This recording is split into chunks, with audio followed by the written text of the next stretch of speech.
दोस्तों को मेरा सलाम पहुँचे। मैं हूँ वाहिद नसीम। आप देख रहे हैं फोर्थ व्यू और मौजू चुनाव का माहौल।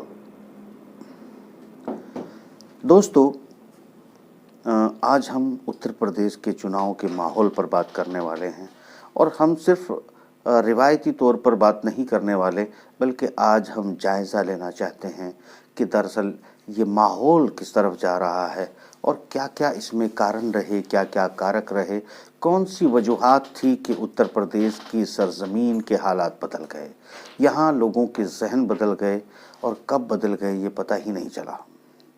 ये आज मैं ज़मीनी तौर पर जितना मुशाहिदा किया है, जितना मैंने देखा है, समझा है और लोगों से बात की है, मैं गांव के आखिरी घरों तक भी पहुंचा और मैं शहरों में भी लोगों के साथ बात भी की, उलझा भी, सुलझा भी और तमाम वो सब चीज़ें की जिससे मुझे तमाम साइकोलॉजी का पता चले कि दुनिया में तो खैर मैं आपके बारे में बताता रहता हूँ कि क्या चल रहा है, मगर आज उत्तर प्रदेश की सरज़मीन पर ज़रूर बताना चाहूँगा कि क्या इस वक्त की सूरत हाल है और इनमें क्या क्या चीज़ें रही हैं जो आपको आने वाले दिनों में किस्तों में आपको सुनने को मिलेंगे। वो चाहे भारतीय जनता पार्टी और तमाम पार्टियाँ उनके डिस्कशन करेंगी, तमाम जिक्र भी आपको चलेंगे, मगर उनकी जड़ें कहाँ हैं, उनकी उसकी वजूहात क्या है, इतने बड़ा बदलाव जो आप उत्तर प्रदेश में देख रहे हैं उस पर हम बात करते हैं। दोस्तों, मैं सबसे पहले यहाँ पर एक बात कहना चाहूँगा और ये बात करने से पहले भी मैं बेहद अफसोस के साथ ये सूचना आप तक भी पहुँचा रहा हूँ, आपको पहले से होगी कि कमाल खान साहब जो लखनऊ में एक सीनियर जर्नलिस्ट, जो मैं समझता हूँ कि निहायत ही खूबसूरत जर्नलिज़म का उन्होंने अपनी ज़िंदगी में एक सबूत पेश किया, आज वो हम सबको छोड़कर चले गए। मुझे बिल्कुल ये महसूस हो रहा है कि हिंदुस्तान में पत्रकारिता का एक कोना जैसे खाली हो गया हो। तो अल्लाह जन्नतुल फिरदौस में जगह अता फरमाए और अल्लाह उनके तमाम अहलो आयाल, उनके परिवार को सुकून और सब्र अता फरमाए। खैर, वापस हम मेरे ख्याल से अगर इस साइकोलॉजी पर भी बात कमाल साहब करते तो वो कमाल की होती। हम तो खैर उतनी संजीदगी से और उतने बारीकी से बात नहीं कर पाएंगे। वो निहायत समझदार और सुलझे हुए इंसान थे। खैर, अपनी कोशिश को हम भी जारी रखते हैं। तो दोस्तों, बात यह है कि मैंने ज़मीनी तौर पर जिस तरह आज हिंदुस्तान, पहले पश्चिमी उत्तर प्रदेश की बात करता हूँ, फिर पूर्वी उत्तर प्रदेश में चलता हूँ। पश्चिमी उत्तर प्रदेश में एक भारी बदलाव आया था 2013 में। मैं ज़िक्र नहीं करना चाहूँगा इस वक्त, इसलिए मैं नाम नहीं लेना चाहूँगा क्योंकि वो एक सीनियर जर्नलिस्ट हैं जो मेरे शहर, मेरे होम टाउन शामली में हैं। जब और एक वो कई बड़े चैनलों के साथ उनका जुड़ाव भी है और वो आधिकारिक तौर पर जब भी आपने कैराना, शामली, मुजफ्फरनगर की खबरों को देखा है तो इंटीमेशन उनको पहले आता था और वो मुझ तक आ जाता था, उसके लिए मैं थैंक यू कहना चाहूँगा। हालांकि ये घटनाएं जब घट रही थी 2013 में और 14 में और 15 में, इन तमाम घटनाओं के बारे में मुझे पहले से मालूमात इसलिए होती थी क्योंकि बहुत बड़े बड़े लीडरान के ज़रिए, चाहे वो बेंगलोर का समिट हो, चाहे वो फिर मतलब उनकी डेट मैं आपको नहीं बताना चाहता क्योंकि किसी को मेरी वजह से तकलीफ़ हो ये भी मुझे अच्छा नहीं लगेगा। हाँ, मगर इतना ज़रूर था कि कब वो पलायन का केस चलेगा, कब नफ़रत फैलाई जाएगी और उसके पॉइंट्स कहाँ कहाँ होंगे और किस तरह फैलेगी, और वो सक्सेस रहे। मुझसे ज़रूर उन्होंने हर बार सलाह की थी कि क्या इसको किया जाए, तो मैं हमेशा बड़ी ईमानदारी से कहता था कि देखिए, ये जो आपको ऑर्डर आपके चैनलों की तरफ से आते हैं, जो इंस्ट्रक्शंस आ रहे हैं, उनको करिए। आप नहीं करेंगे तो आपकी जगह कोई और करेगा। मेरे लिए इतना फ़ायदा बहुत है कि जब ये इंस्ट्रक्शंस आते हैं तो मुझे पता चल जाता है, और जब मुझे पता चल जाता है तो मैं ये आवाम तक पहुंचाने की कोशिश करता हूँ। कुछ ज़मीन पशे पर्दा जाकर उन घटनाओं को रोकने की कोशिश करता हूँ, जो मैं कई बार इसमें सफल भी रहा। उनकी चर्चाएँ मैंने नहीं की, मगर चलिए वो बहुत बड़ी बात नहीं थी। मगर अब भी मैं बहुत सारी चीज़ों को अब जब आपके साथ शेयर कर रहा हूँ, वो मैं ज़मीनी हकीकत आपको बयान करता हूँ। दोस्तों, उत्तर प्रदेश में ख़ास तौर से, हालांकि किसान आंदोलन शुरुआत पंजाब से हुई, पंजाब में चलती रही, उसके बाद बॉर्डरों तक आई, उसके बाद मेरे होम टाउन के नज़दीक ही सिसोली पड़ती है, चौधरी महेंद्र सिंह टिकैत के साहबजादे, जिन पे तमाम तरह के अभी भी सोशल मीडिया पर कुछ मुस्लिम कम्युनिटी के या दूसरी कम्युनिटी के भी लोग जो हैं तनकीद का निशाना बनाएंगे। खुद जाट बिरादरी में से भी कुछ लोग राकेश टिकैत और उस परिवार को निशाना बनाने की कोशिश करेगा कि पिछली जो माजी में हुई गलतियां थी उनको दोहराया जाएगा। मगर एक बात, अब हम थोड़ा सा मैं आपको समझाने की कोशिश करता हूँ। आप लोगों ने उंगली माल की कहानी सुनी होगी कि वो डाकू था, उंगलियां काट लिया करता था लोगों की, और फिर वो एक मतलब उसको कोई बात छू गई तो फिर वो वाल्मीकि बना और फिर वो रामायण तक लिख दी। तो कभी क्या आप लोग ये चाहते हो कि इस देश में अब कोई वाल्मीकि ना बने, यानी कि कोई जो है अपना रूट ना बदले, अपना रूप ना बदले, या कोई अगर अपने इरादे बदल दे तो आप उसके माजी को उसके गले में डालकर घूमते रहें? ये अच्छी बात नहीं है, ये अच्छी मैच्योर सोच भी नहीं है। एक इंटेलेक्चुअल इंसानों की तरह आपको बिहेव करना चाहिए। हिंदुस्तान को भी दुनिया के इंटेलेक्ट लेवल पर शामिल होना चाहिए और ये सब बातें भूल जाना चाहिए। मैं वो जड़ बताना चाहता हूँ क्या हुआ है। दरअसल ये सही है कि किसानों का आंदोलन शुरू हुआ और किसानों का आंदोलन में राकेश टिकैत के साथ पश्चिमी उत्तर प्रदेश की जाट बिरादरी के लोग बहुत ज़्यादा थे, ऐसा नहीं था। हालांकि रालोद के साथ आना चाहते थे, आरएलडी के साथ आना चाहते थे, मगर चूंकि समीकरण 2013-14 में टूट चुके थे और ये जो जाट, खास तौर से उसे हिंदू मुस्लिम दंगा कहा गया मुजफ्फरनगर के। अब मैं आपको बड़ा कड़वा सच बोलता हूँ, दरअसल वो हिंदू मुस्लिम दंगा नहीं, वो जाट मुसलमान दंगा था जिसको प्लान के तहत कराया गया था। मैं उस बात का इसलिए गवाह हूँ कि जब वो पहला एसएमएस बेंगलोर से आया था और जिस पत्रकार के फ़ोन में आया था वो उसी वक्त मुझे दिखाया गया था। फिर उस पूरी स्ट्रेटजी को मैंने समझा। फिर मैंने कई बार जो है ज़मीन पर मैं कैराना शामली से निकला, रात रात भर ड्राइव करते हुए। एक बार एक्सीडेंट होते हुए मेरी जान जाते जाते बची, क्योंकि मुझे सुबह तक लखनऊ पहुंचना था। फिर मैंने वहाँ जर्नलिस्टों को इकट्ठा किया और बाकायदा टीवी पर ये सारी चीज़ों को समझाया, दिखाया, और सुबह के वक्त में हेडलाइन बदलवा कर बहुत सारी बार मैंने कोशिश की दंगा रोकने की। मैं सफल रहा और कई बार मैं सफल नहीं रहा। और क्योंकि देखिए, एक तरफ मैं एक अकेला इंसान जो किसी के फंड, किसी के सहारे के बगैर सिर्फ अपनी इच्छाओं के अनुरूप काम करता रहा और इस देश को बचाने, यकजहती को बचाने की कोशिश करता रहा।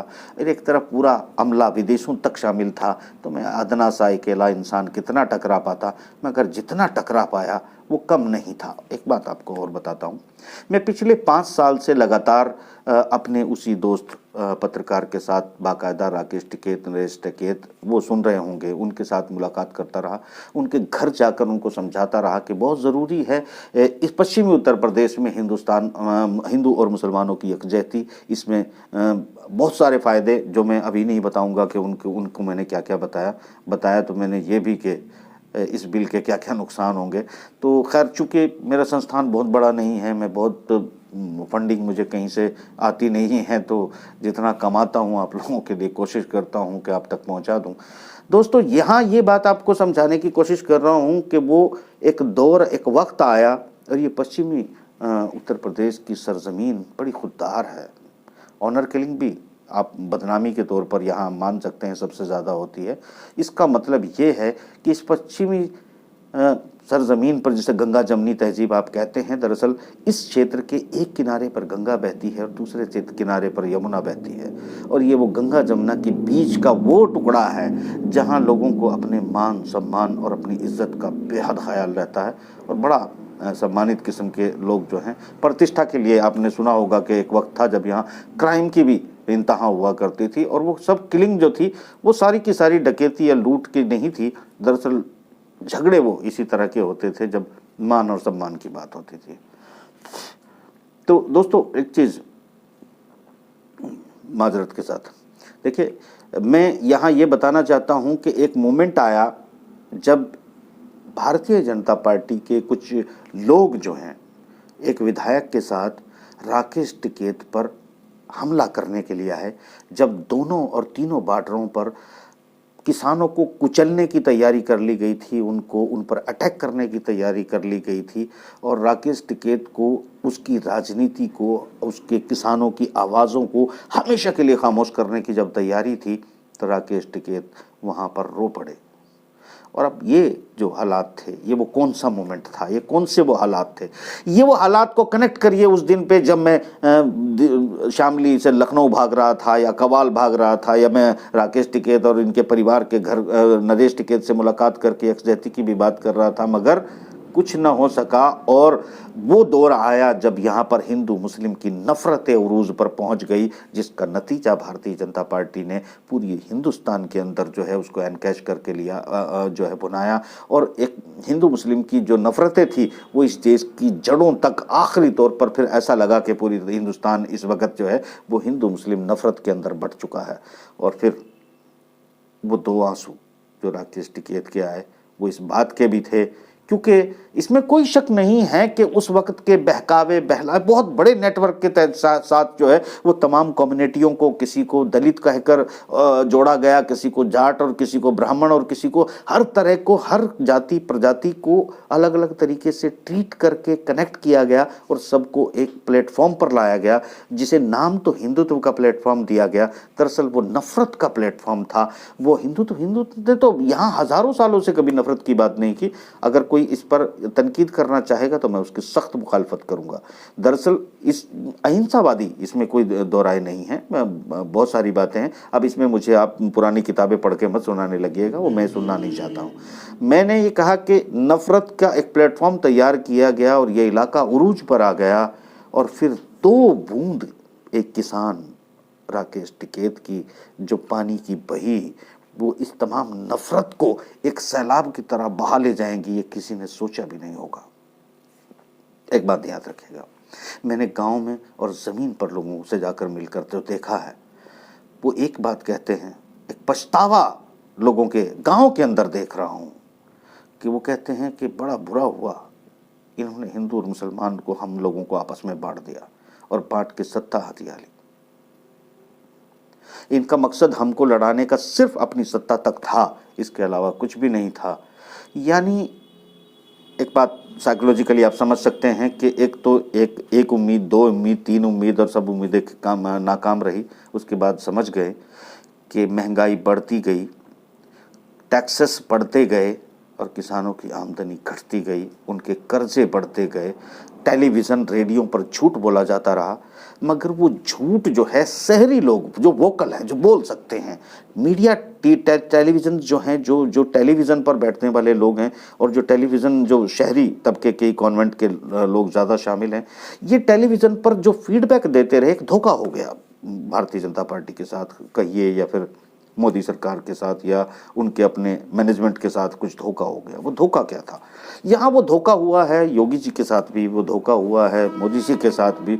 ये धोखा ये था कि इनको जब टेलीविज़न के लोग आते थे तो वो जो दूसरे लोग कुछ कहना चाहते थे ये उनको सुनना नहीं चाहते थे, और पत्रकार एक इंस्पेक्टर की तरह, एक दरोगा की तरह आम जनता को धमकाते थे, क्योंकि ये सब जो भारतीय जनता पार्टी के पत्रकार हैं वो समझते थे कि सब शासन प्रशासन सब कुछ सरकार तुम्हारे साथ है। इसलिए लोग बड़े खामोशी से चुप हो जाते थे और लोगों को लगता था भाई अभी ये वक्त जो है इस लोकतंत्र में, चूंकि लोकतंत्र नहीं रहा है, लोक अलग हो गया है, तंत्र अलग हो गया है, तो तंत्र में जो है अभी चुप जो है, लोक को चुप रहना पड़ेगा। और जब लोक और तंत्र एक साथ मिलेंगे, यानी चुनाव का वक्त आएगा, तो शायद कुछ दिखाने की नौबत हमको मिले और आचार संहिता लगने तक का इंतज़ार किया जाए। तो बड़ी स्ट्रैटेजिकली उत्तर प्रदेश की जनता जो है खामोश रही। चूँकि माफ़ करना, तो आप लोग भी सुन रहे होंगे, मैंने एक खिराज पेश की है एक निहायत ही ईमानदार पत्रकार को, और मैं उन पत्रकारों को भी बता रहा हूँ जो ईमानदारी से, जिनके ख़ानदान का भी शायद किसी का कोई रिश्ता नहीं है। तो वो ये छोटी सी आपको एक बात बताता हूँ, जब इनके चैनलों से इंस्ट्रक्शन निकलती थी ना, वो इंस्ट्रक्शन मुझ तक पहुंचती थी, तभी मैं आप लोगों को बताता था कि आगे होने वाला क्या है। क्योंकि पहले से सब कुछ प्लान होता था, सब कुछ प्लेटफॉर्म पे होता था। ये जो पत्रकार नाम की, बीजेपी के पत्रकार कहना ज़्यादा ठीक रहेगा, ये लोग जो हैं जिस तरीके से बांटने का काम कर रहे थे, और इन्होंने बांटने में कामयाबी हासिल कर ली थी, मगर ये सिर्फ भारतीय जनता पार्टी के वोटर से ही मिलते रहे, जो फेवर में बात करे, जो अच्छा बोले, उनसे मिलते रहे। और जो विरोध में या मांग के तौर पर या कुछ और एक हल्की सी बात भी कहते हैं, तो एक इनकी जो इस वक्त भारतीय तमाम टीवी चैनल्स और पत्रकारों की, चूँकि बच्चे हैं, नादान हैं, उनको पता नहीं था कि शैडो जर्नलिज्म भी करना होता है तो उससे किस तरीके से करना चाहिए।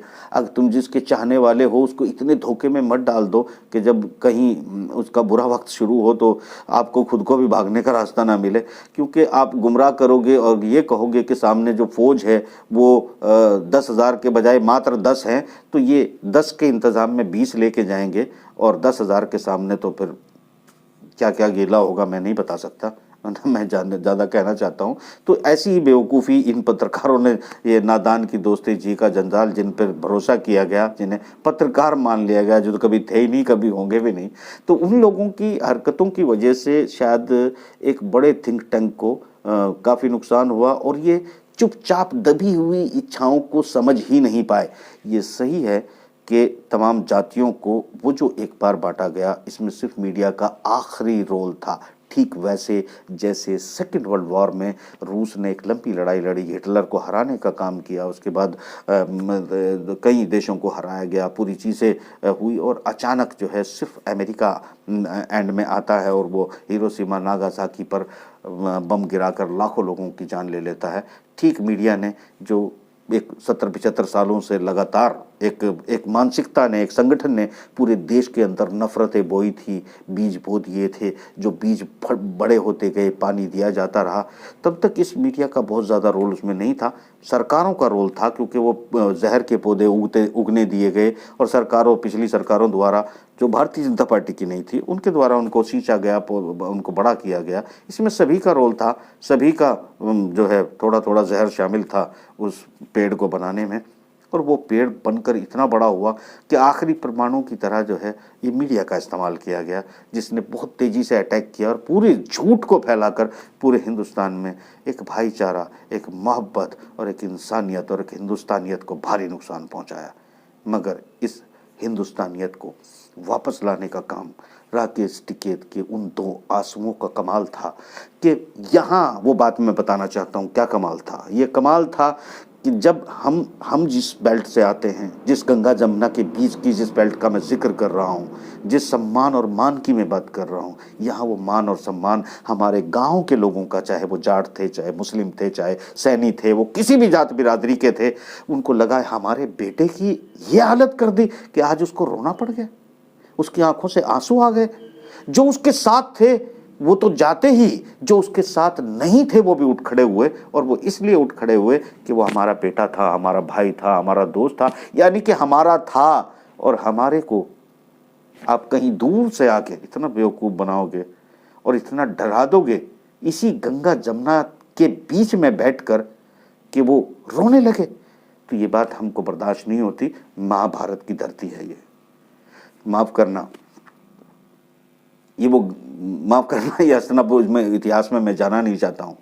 मैं इतना कहना चाहता हूँ कि जिस तरीके से वो एक बयार बही उसने गांव में लोगों को जोड़ना शुरू किया और फिर लोग इकट्ठा शुरू हो गए और सब हिंदू मुस्लिम एक जगह हो गए, और आज यकीन के साथ कहता हूँ कि पूरे पश्चिमी उत्तर प्रदेश के गांव-गांव में हिंदू और मुसलमान दोनों के मन में पछतावा है, दोनों के मन में रंज है, और इस बात का रंज भी है कि हम लड़े क्यों, और इससे ज़्यादा इस बात का रंज है कि कुछ ऐसे लोगों ने बेवकूफ़ बना लिया, दरअसल जो बेवकूफ़ बनाने के लायक भी नहीं थे। ये बात, क्योंकि बहुत इंटेलेक्चुअल लोग रहते हैं यहाँ, बहुत समझदार लोग रहते हैं, उनको अंदाज़ा नहीं था कि वो सिर्फ अपनी हुकूमतों को चलाने के लिए वो देश की अर्थव्यवस्थाओं को और देश के, माफ़ करना, जिन ख़ास लोगों को, जो ख़ास लोग भारतीय जनता पार्टी को उस वक्त तक वोट देंगे जब तक उनके पजामे का नाड़ा ना बिक जाए, उन्हीं लोगों को इस देश की संपत्तियां जब बेची जा रही थी तो पश्चिमी उत्तर प्रदेश के हिंदू, मुस्लिम, गुर्जर, पठान, जाट, यानी सभी, कुछ लोगों को छोड़ देता हूँ, उन सबको पता था कि ये हमारे ही देश की संपत्ति है। आप सरकार का मैनेजमेंट ठीक से नहीं चला पा रहे हैं। ये आपको लगता है, मैं जाऊंगा गांव में आपको दिखाता हूँ, वो गांव में जो हुक्का के चारों तरफ लेकर बैठते हैं ना, गांव में जो टोपी लगा कर बैठते हैं, गांधी टोपी लेके बैठ जाते हैं, और आपको लगता है ये गांव के लोग हैं। माफ़ करना, गांव के लोग बड़े बड़े देशों, शहरों और बड़ी बड़ी ब्रह्मांड को जानने वाले और गांव की हकीकत को भी जानने वाले होते हैं।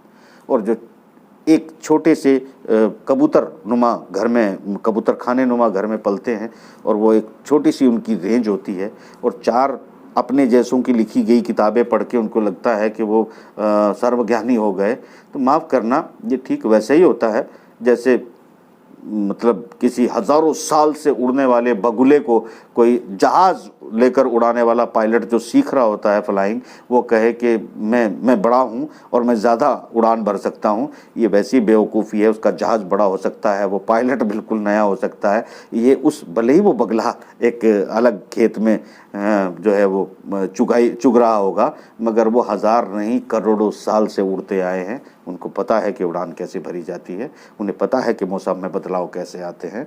ये जहाज़ उड़ाने वाले बड़ा जहाज़ का गुमान कर सकते हैं, मगर ये जहाज़ गिरते हैं, परिंदे कभी नहीं गिरते, परिंदे उड़ते हुए कभी नहीं गिरते। ये जहाज़ अक्सर खामियों से गिर जाते हैं। तो एक जहाज़ में फिर से खराबी आई है, उसके रडार ने फिर से कुछ चीज़ें सही से डिटेक्ट नहीं की हैं। और ये जो सूरत हाल आप देख रहे हैं, तो ये वही हाथ है कि बड़ा जहाज़ था, बड़ा रनवे था, फ्लाइट थी, मगर वो मशीन थी। और मशीन मैकेनिज़्म से जो है इस चीज़ को, नफरतों को फैलाया गया था। मैकेनिज़्म से चीज़ों को हासिल करने की कोशिश की गई थी, मैकेनिज़्म फेल हो गया। बगुला फिर उठा, मुस्कुराया और अब उत्तर प्रदेश के चुनाव में वो भाग ले रहा है। मेरा कहने का मतलब ये था कि मैं थैंक यू बोलूँगा उन किसान भाइयों को, चाहे हरियाणा के हों, चाहे मैं जब हरियाणा में कवर करने जा रहा था, मेरे जाट भाई के अलावा सरदार भाई और तमाम ब्राह्मण भाई सब लोग मेरा हाथ पकड़ कर कहते थे, भाई आप, हम बड़े खुश हैं आप जैसे पत्रकारों से कि जो ज़मीन पर आकर सच्चाई दिखा रहे हैं। उनके मेरे हाथ मिलाने के अंदाज से मुझे लगता था वो वाहिद नसीम कह के मुझे मुसलमान होने का इस एहसास दिलाना चाहते थे कि हम तुम भाई हैं आपस में, आप खड़े रहिए किसानों के साथ में और हम खड़े हैं तुम्हारे साथ में। और वो एहसास मुझे कराया, मैंने ज़मीन पर महसूस किया। जो सोशल मीडिया पर आप लोग बैठ कर बात कर रहे हो ना, यहाँ नफरतें फैलाई जाती हैं। ज़मीन पर जाइए, अपने भाइयों से मिलिए, लोगों से मिलिए, पहचानिए उनको और समझिए ये हिंदुस्तान है, बहुत खूबसूरत था। कुछ बुरी हवाएं चली, ख़राब हुआ था। बुरी हवाओं को सुधारना भी हमारा ही काम है, बुरी हवाओं से देश को बचाना भी हमारा ही काम है। और जिस उत्तर प्रदेश ने आपको या कुछ लोगों को बहुत अच्छा मौका दिया, शायद सिर्फ व्यापार हमारे खून में नहीं है। मैंने कहा हम लोग बड़े अभिमानी हैं, स्वाभिमानी तो सब कह देंगे कि हम स्वाभिमानी हैं। माफ़ करना, हम गंगा जमुना के बीच के लोग हैं, हम बहुत अभिमानी हैं। अगर हमारी मूंछ कोई छेड़ता है तो फिर हम छिड़ जाते हैं, और जब हम छिड़ जाते हैं तो फिर हम छोड़ के आते हैं। तो दोस्तों, एक बात मैं आपको कहना चाहता हूँ कि हम आज फिर से एक हिंदुस्तान की एक हवा चली है और इसमें किसान भाइयों का रोल है। पश्चिमी उत्तर प्रदेश के तमाम हिंदू, मुस्लिम, जाट, ब्राह्मण, सैनी, मैं सबसे मिला हूँ, सबका एक रोल है। हमें इसे बचाना है, फिर से बनाना है। चुनाव में आपकी मर्ज़ी है, जिसे आपको वोट देना चाहे दें, जिसे नहीं वोट देना चाहें न दें, मगर एक बात का ख्याल रखें कि हम सब हैं तो हिंदुस्तान है, हम सब नहीं हैं तो फिर ये अच्छा हिंदुस्तान नहीं है। तो मेरा कहने का मतलब ये है कि हम सभी को, मैं वो शब्द नहीं बोलना चाहता हूँ जिसको अक्सर बोला जा रहा है, जिसको बोलने के बाद बुद्धिजीविता के टैग लोग लेना चाहते हैं। आपको पता है ये सब मेरा गोल नहीं होता कि आप मेरी तारीफ़ करें या मुझे कुछ कहें, नहीं। मेरा गोल ये होता है कि मेरी तमाम भावनाओं को, मेरी बातों को आप लोग समझ लें, अपने दिल में उतार लें और काम करें। आप लोगों को मैं दुनिया के तमाम ख़तरात बताते आया हूँ, एक बार फिर आपको बता रहा हूँ, हम दुनिया के टारगेट पर हैं। हम दुनिया के एक ऐसी देश में रहते हैं। और मैं देखिए, आज आप सब लोगों से बात कर रहा हूँ, अक्सर आपने देखा होगा मैं मुसलमानों को ही मुखातिब करके बात करता हूँ और उनकी खामियां गिनाता हूँ कि हम सब लोगों को मेन स्ट्रीम में आना चाहिए। ये सरजमीन किसी भी देश के नागरिक के लिए उतनी ही प्यारी होनी चाहिए जितनी हम सबको है। और ये कभी भी कोई एक देश दूसरे देश, इसमें आखिरी लफ्ज़ों में एग्जाम्पल देता चलूँ दोस्तों, हिंदू मुस्लिम सभी लोगों के लिए एक एग्जाम्पल देता हूँ कि वो अफ़गानिस्तान जिसके लिए भाई भाई भाई कह के पाकिस्तान बाकायदा जो है वो समर्थन कर रहा था। हालांकि वो एक अंतर्राष्ट्रीय गेम था, वो अंतर्राष्ट्रीय गेम हमारे साथ देश के साथ भी खेला गया। वो अंतर्राष्ट्रीय गेम ख़त्म हुआ और वही तालिबान जिन्हें वो बाकायदा हथियार, पैसे, दुनिया के लिए उनकी मान्यता की जो खुशामद करते पाकिस्तानी मर गए। मगर पाकिस्तानियों को गाली देना और अपनी उनकी सरहदों पर अपनी ज़मीन के टुकड़े के लिए तालिबान का लड़ जाना और उनको धमकी देना और ये कहना कि हमें अपनी ज़मीन का टुकड़ा पाकिस्तान पर नहीं छोड़ेंगे और ये बाढ़ हटाइए, जो हमारा है वो हमारा है। तो इसका मतलब जब चाहे वो मुसलमान मुसलमान हो, चाहे वो हिंदू हिंदू हो, जो जिसकी ज़मीन जिसके देश का टुकड़ा है वो उसी के देश का टुकड़ा रहता है। धर्म और मज़हब न किसी को मिलाने का काम करते हैं, न बांटने का काम करते हैं। जहाँ ये बांटने और छीनने का काम हुआ है वहाँ वहाँ तबाही हुई है, नुकसान हुआ है। धर्म हमारी सबकी अपनी निजी संपत्ति है। सबको अपने अपने धर्म पर रहकर अपना फ़ख्र महसूस करना चाहिए। न कोई किसी के धर्म को तनकीद करे, न कोई किसी को अपनाने की ज़रूरत है, न कुछ छोड़ने की ज़रूरत है। मगर देश सबका उतना ही है जितना किसी एक का। और कोई दुनिया का देश, कोई क्रिश्चियन है क्रिश्चियनों की मदद कर देगा, मुस्लिम है मुस्लिमों की मदद कर देगा। मान लिया हिंदू तो कोई देश ही नहीं है तो भारत की कोई मदद करने नहीं आएगा। ये एक बेवकूफ़ी भरी बातें हैं। आज भारत की फाइनेंशियल, भारत की इकोनॉमी, भारत की सब चीज़ों में अगर पाकिस्तान और हिंदुस्तान के तमाम तनाव के बीच हमेशा चाहे ईरान, इराक, सऊदी, कुवैत और तमाम मुस्लिम ममालिक भारत के साथ खड़े रहे, पाकिस्तान के साथ इतने मुस्लिम देश नहीं खड़े रहे जिसके 70% से ज़्यादा मुस्लिम देश हमेशा भारत के साथ खड़े रहे, ये इस बात का सबूत है कि अंतर्राष्ट्रीय रिश्ते सिर्फ देशों के बीच होते हैं, धर्मों के बीच नहीं होते हैं। और ये धर्म के नाम पर हम न कभी ये बहुत ज़्यादा लंबा खेल खेल सकते हैं, न चल सकता है, मगर आम जनता को बेवकूफ़ बनाने का काम किया जा सकता है। और मैंने हमेशा आम जनता से खुशामद की है, रिक्वेस्ट की है कि धर्म के नाम पर बेवकूफ़ बनना बंद करें और इंसानियत के लिए काम करें। आज जो दुनिया के देश हमसे आगे हैं किसी भी चीज़ में, हम सबको एक आज़म दिखाना चाहिए। हम सब मिलकर कंधे से कंधा मिलकर फिर से देश बनाएंगे और वाकई हिम्मत के साथ फिर उन सबसे आगे जाएंगे।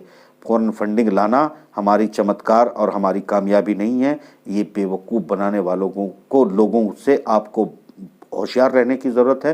पहला प्रोग्राम में इस पर बता चुका हूँ, फिर समझाऊंगा कि कैसे पूरी दुनिया को ये लोग तबाही की तरफ लेके जा रहे हैं, आर्थिक दिवालिये की तरफ लेके जा रहे हैं। अगर तुमने कंधे से कंधा ना मिलाया, उनके अपने लोग तो खुश हो जाएंगे मगर तुम लोग दिवालिया हो जाओगे।